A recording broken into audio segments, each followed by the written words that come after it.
Hey everyone, before we dive in, hit that subscribe button and turn on notifications so you never miss a story like this. I'm Sarah Jenkins.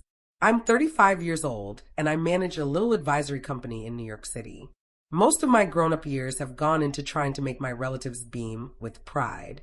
I assisted my mom and dad in clearing their home loan, took care of my brother's auto payment, and even chipped in for my sister's master's program fees. Every time they mentioned, "You're the achiever in the bunch, Sarah," it usually led right into yet another request. Last Tuesday at dawn, my cell started vibrating at 5:17 a.m. A pop-up from social media. My mom had shared a picture. She and my dad were grinning at the terminal with my brother and sister, Mia, and Ethan, plus Ethan's spouse, Lena. They all clutched bubbly drinks before a banner reading Rome flights. The note underneath said, "Just us kin heading to Rome." I gazed at it for nearly 60 seconds. No tag for me, naturally. Right after, an alert hit from my company credit line. 6 premium seats, 2 high-end hotel rooms in Rome, a personal chauffeur, several eatery spots, every bit billed to my work profile. I'd handed my folks entry to that card strictly for crises. It was meant to simplify matters if anything happened to me. They swore they'd never use it without asking. I trusted that. When I flipped open my computer, more expenses rolled in. Places like Florence, the Amalfi Shore, Milan, and then the entry that stole my breath for a moment. Wine sampling 11,537 or 48 ton hours. Who drops 11 grand on vino in a single evening? My folks, it seems, with my cash. Initially, I didn't weep or shout. I simply grew still. There's a specific sort of letdown that doesn't ignite fury immediately. It just halts you. I'd been left out previously, but now they hadn't merely overlooked me. They grabbed my faith and converted it into their vacation fund. By 5:30 a.m., I'd rung up the credit provider. I explained the bills were not approved and asked for a complete check. Next, I reached the carrier and scrapped their coming back planes. They were already cruising high above the ocean. I voided their lodging spots, their rides, their outings, all but that vino tab. I figured they'd recall the flavor of extravagance covered by the kid. They didn't even ask along. At 6:03 a.m., my device started glowing. Mom first, then Dad, followed by Mia, then Ethan. Ring after ring until it reached 27. I ignored everyone. A spoken note arrived from Mia, murmuring as if scared others might catch it. "Sarah, Bean claims the spot's no good. Our stuff's trapped inside. Mom's losing it, and Dad's plastic won't go through. What's the deal?" I played it once, then erased it. They hadn't figured out I was the cause yet. They just assumed some glitch with the plastic. As daylight broke, an electronic note landed from my mom. It kicked off with a phony sorry and wrapped with words that made my fingers quiver. "We figured you wouldn't care to pitch in a bit. You're doing so well these days. A bit. 6 top-tier tickets, 2 fancy-in rooms, 11,000 on vino." That was her idea of a bit. I scanned the note 2 times before wiping it. Then I remained in the hush of my place, eyeing my cell as it hummed again and again. My partner Alex roused and wondered what was up. When I displayed the image, his face hardened. "They tapped your work plastic once more?" I gave a nod. He let out a breath. "Sarah, they see you as a cash machine. You can't allow this forever."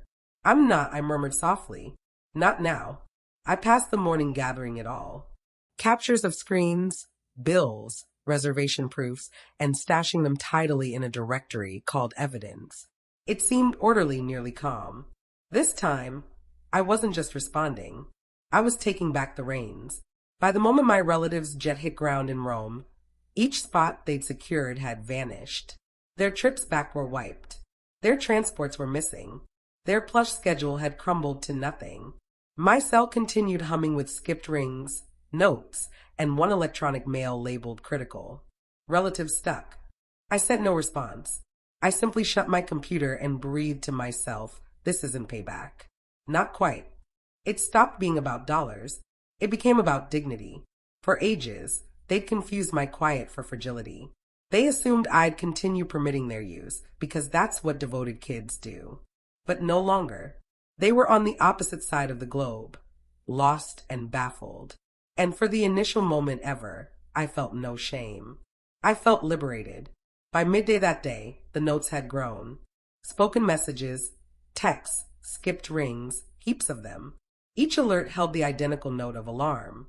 I gave no answers. I merely observed.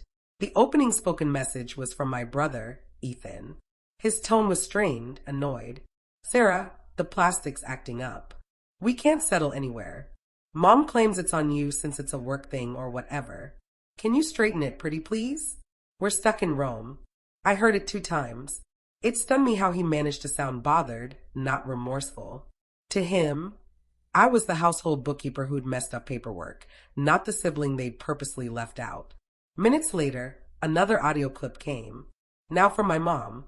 "We never guessed the plastic would cause trouble.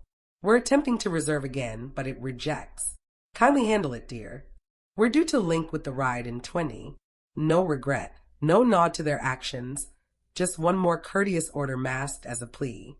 By mid-afternoon, I received a follow-up note from the carrier verifying the homebound planes were formally null. I'd scrapped them prior to my relatives even touching down. The inn fees were undone. The meal spots faded. The personal transport firm forwarded a payback proof. It all fell apart softly, smoothly. That evening, a last entry showed on my record. The eatery in Florence. It detailed a 9-sheet vino list, each flask aged and pricier than the prior. The sum $11, 53748. I kept that intact. They could cover their own conceit.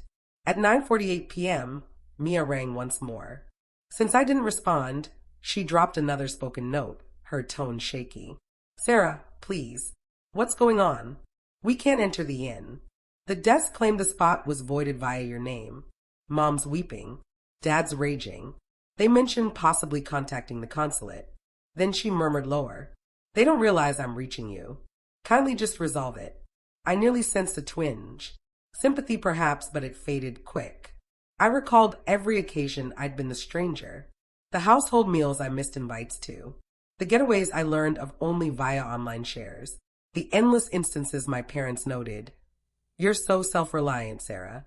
You don't require us." Clearly, they required me then. The following dawn, a note popped from my mom anew. This was lengthier. 5 sections of alibis cloaked as warmth. She penned they never intended to leave me out, that they supposed I was swamped with jobs for a kin outing. She claimed I'd have disliked the mess regardless, then closed with the identical phrase already etched in my thoughts. "We figured you wouldn't care to pitch in a bit." Pitching in. That was her term for swiping. I sent no answer. Rather, I dialed the carrier once more and requested to verify if any re-reserves had been tried. The agent paused, then confirmed yeah. Someone attempted to shift their homebound planes with my info. I grinned inwardly and stated that's not allowed. Kindly secure the profile. By the close of the next day, my relatives' journey had morphed into a disaster. No inns accepted their plastic. Their outings were scrapped. Their identities were marked on each reserve setup tied to my profile. And then another ring from Mia. She sounded worn, her tone from sobs. "They won't permit us reentry to the inn," she noted. "Our bags are secured and Dad's barking at all. Mom's acting like it's some error. What should we do?" I paused several seconds prior to speaking. "You might begin by having Mom ring the credit folks and detail how she obtained the plastic originally." Silence hung on the line. Then Mia breathed low. "Sarah, she claimed you chose not to join, that you decided long back." I stayed mute. She sighed unevenly. "Kindly just aid us returning." I ended the call sans response. That evening, I fired up my computer again. I wasn't mad any longer. I was calculated. I reviewed each fee, each bill, each mail proof. My whole kin had crafted a getaway on my funds, my identity, and my non-presence. Alex arrived home tardy from his shift. Seeing me still up, he murmured gently, "You're still monitoring them." I nodded. They handled the plastic like it belonged to them. They didn't even try concealing it. He rested on the counter. "You don't need to continue checking. You've already prevailed." I eyed him and stated, "This isn't prevailing. It's evidence." The next dawn, I linked with the scam team anew and marked each entry for probe. The agent inquired if I suspected continued abuse. Yes, I replied, and I seek a total review. Later that day, another warning hit. Someone attempted re-reserving their homebound planes again. When that bombed, a note arrived from my dad. Stop the nonsense, Sarah. We must chat. I gave no reply. They yet viewed it as a mix-up. They yet trusted they could reprimand me into pardon. By nightfall, I fixed myself some joe and perched by the pane. My cell kept shaking nearby, each ring another faint ripple of alarm from over the sea. This time, I allowed it to chime. I pondered every instance they declared, kin first, and how they truly implied kin first, provided you're footing the bill. They desired a kin-only getaway. Now they owned it sans me. 2 days post sealing the faith, my mom requested a face-to-face. Her note was courteous, but I sensed the fear beneath. Let's converse personally, Sarah. Only us. No need for attorneys here. I nearly passed it by, but interest prevailed. This time, I craved to catch what tale she'd spin once her alibis expired. So, I consented to link at the coffee spot we frequented during my university days, the identical venue she called our special place. Upon arrival, she was seated at the end table, big shades hiding much of her face. She grinned as if all was normal, as if she hadn't pilfered from me or wiped me from her kin getaway. Darling, she uttered, rising partway like expecting an embrace. I stayed put. She receded. You seem worn, she added gently. Resting okay? I chuckled once. You're inquiring about my rest after draining my funds? She winced faintly, then breathed via her nostrils. You're exaggerating once more. It was a mix-up, Sarah. We believed you were aware. We believed you could pull it off, I cut in. You always have, her face tensed. That's unjust. What's unjust? I murmured low, tapping my work plastic to bankroll a journey you labeled kin to all. Do you catch your words? She glanced aside, then retried, altering her tone as usual, gentle, begging, parent-like. We simply aim to unite the kin. You're forever tied up with jobs. We didn't wish you pressured to join. I never figured you'd object to lending a smidge. Quit terming it lending, I stated. You snatched over 70 grand from me and splurged on yourselves. That's not lending, Mom. That's swiping. She folded her arms, her tone hushed. You've altered. I matured, I replied, and you simply missed it. Her mouth tightened. You're painting us poorly. To the kin, the lenders, all. What's the gain in shaming us?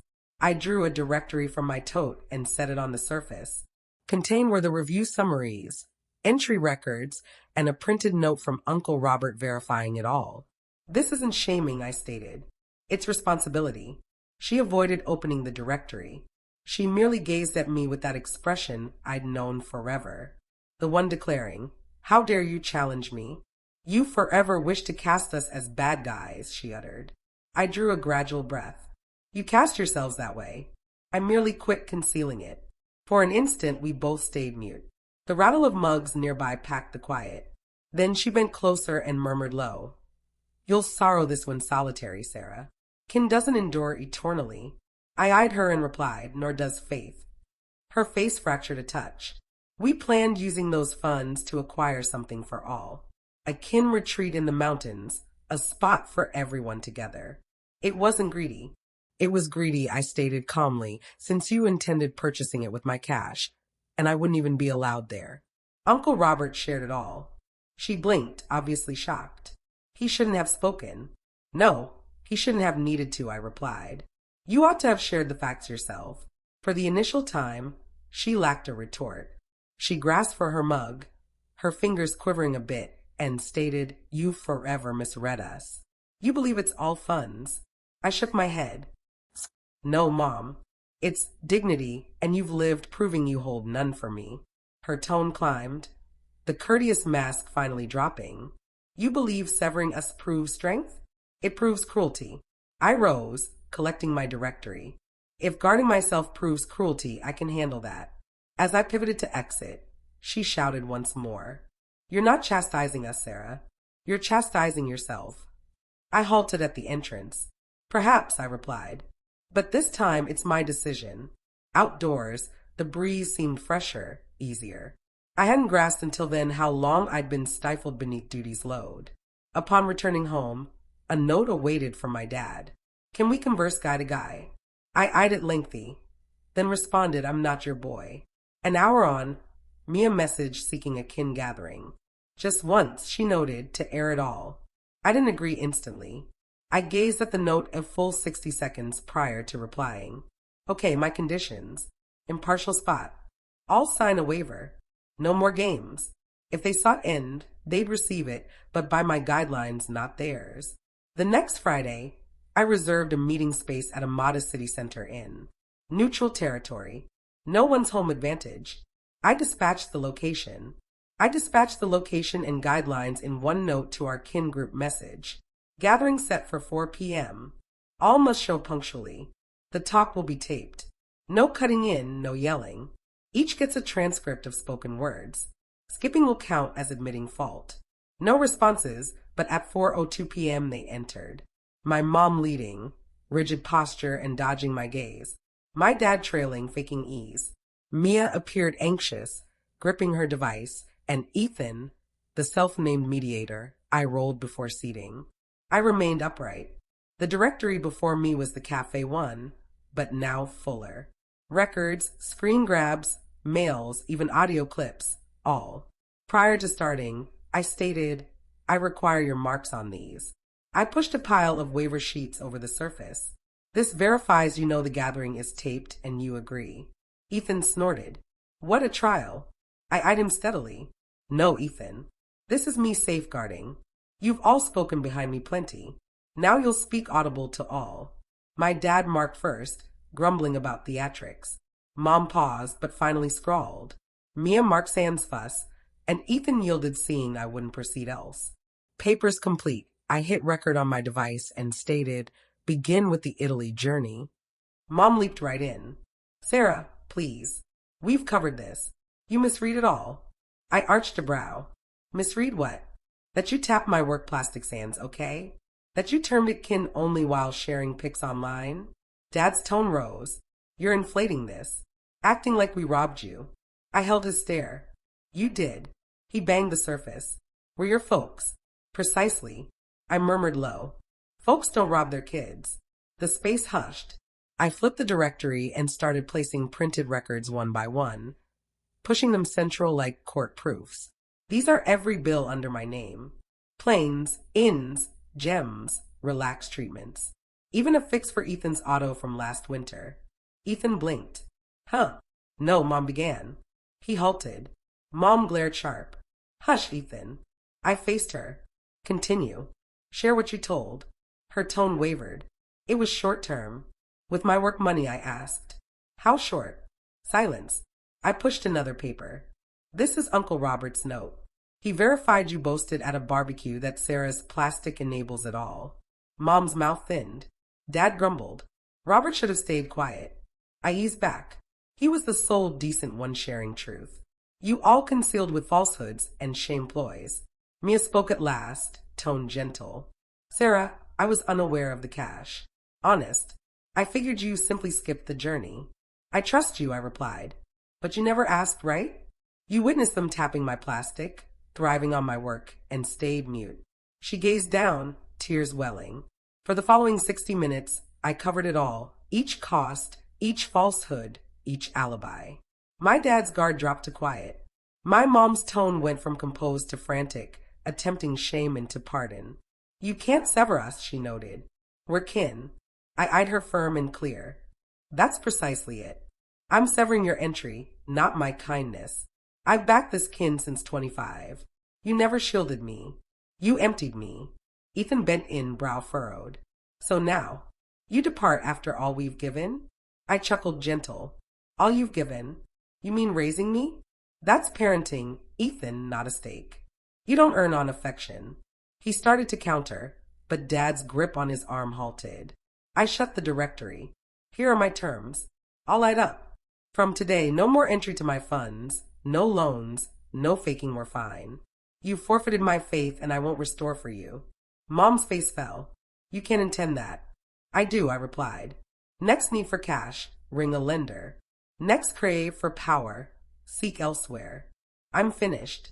She breathed low. So, you're truly departing. I rose. I already have. You simply missed it. No one trailed as I left. I sensed their stares on my back, mix of shock and grudge. But I didn't glance back. That evening, I returned and did what I should have long prior. I barred their digits. Mom, Dad, Ethan, Mia, every link erased. Then I wiped the kin group message completely. Alex awaited upon entry. He asked nothing. He simply took my device and murmured low, "You're liberated now." Indeed. I nodded, though part doubted still. Liberation felt odd. Too silent. Too pure. First time, I was utterly unreachable and it was serene. 7 months gone since then. No rings, no mails, no kin drops faking normalcy. Just hush. Initially, the quiet seemed odd, like the low post-storm awaiting rumble. I kept glancing my device habitually, half anticipating another shame-laced note from Mom or demand cloaked as sorry from Dad. But none arrived. Gradually, the hush grew soothing. It was my life at last mine. I shifted leftover work funds to a fresh company, solely my name. I updated every code, shut the shared faith, and began gifting modest sums monthly to a group aiding ladies recover post-cash mistreatment. It seemed meaningful, turning their grab into good. At times I recall Mom's line, "We figured you wouldn't care to pitch in a bit." I'd loop it angry at her casual brush-off. Now it rings hollow. Pitching isn't grabbing. Affection isn't command. The gap was the line I'd feared sketching my life. Alex once said, "You were taught calm means keeping others cozy, but true calm begins ceasing sorry for being." He nailed it. I gauged worth by usefulness to others. How much given? Fixed, yes said. But ceasing, truth emerged. Those lingering for convenience vanished. Those loving me true remained. One fall evening, a note reached my work. No sender, just my name in Mom's script. I opened curious. It read, "We never meant losing you." That's it. No regret, no owning, just one line faking sorrow. I folded once and tucked in my drawer, not pardon but end. No need reply. Losing me wasn't unintended. It was choice each time they traded my care for coin. I've grasped calm isn't mending ties. It's letting go. You can care deeply yet bar harm again. I regret none. Scrapping planes, sealing funds, exiting that coffee spot. Years, I let them author the tale. The dutiful kid, kin fixer, silent complainer. Now I author. Last week, I took my own getaway. Just Alex and me. No premium seats or costly stays. We leased a tiny shore hut. I rose to wave sounds, not device pings. It felt basic, true, genuine. One night by flames, Alex asked if I missed them. I pondered long before. I missed them I hoped for, I said, but not who they were. He nodded soft. Then you're mending. And I believe yes. Mending doesn't always mean pardon. Sometimes just space. Home.